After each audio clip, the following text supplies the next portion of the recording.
Hi friends, action king Arjun గారు direct చేసిన సీతాపైనం movie అయితే ఈరోజు రిలీజ్ అయింది. ఇందులో యాక్షన్ కింగ్ అర్జున్ గారి కూతురు హీరోయిన్గా యాక్ట్ చేసింది అన్నమాట. ఐశ్వర్య అర్జున్ అన్నమాట హీరోయిన్ పేరు. అలాగే హీరో వచ్చి నిరంజను. ఈ మూవీ ఫస్ట్ విశ్వక్సేన్ చేయాలా, కానీ కొన్ని కారణాల వల్ల తప్పుకున్నాడు అన్నమాట. ఈ మూవీ తెలుగు, తమిళ్, కన్నడ లాంగ్వేజ్లలో రిలీజ్ అయింది. ఈ మూవీలో గెస్ట్ రోల్లో యాక్షన్ కింగ్ అర్జున్ గారు అండ్ ధృవ సజ్జా గారు కూడా గెస్ట్ రోల్లో వచ్చారన్నమాట. ఈ మూవీ స్టోరీ లైన్ వచ్చి హీరోయిన్ హైదరాబాద్కి కుకింగ్ వర్క్ షాప్కి అని చెప్పి రోడ్ ట్రిప్లో బయలుదేరుతుంది. ఆ దారి మధ్యలో హీరో లిఫ్ట్ అడిగి కారులో ఎక్కుతాడు అన్నమాట. అలా హీరో పరిచయం అవుతాడు.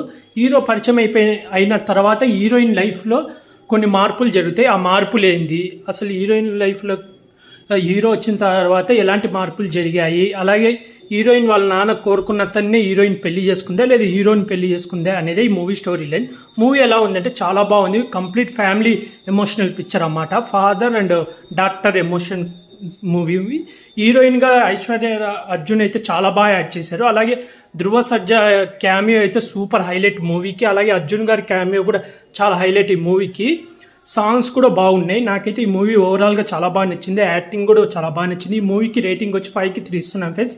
అలాగే మీరు కానీ ఈ మూవీ చూడకపోతే చూసేయండి. చాలా ఫ్యామిలీతో కలిసి హ్యాపీగా చూడొచ్చు. అలాగే ఇలాంటి మూవీ రివ్యూస్ కావాలంటే నా యూట్యూబ్ ఛానల్ సబ్స్క్రైబ్ చేసుకోండి ఫ్రెండ్స్. బాయ్.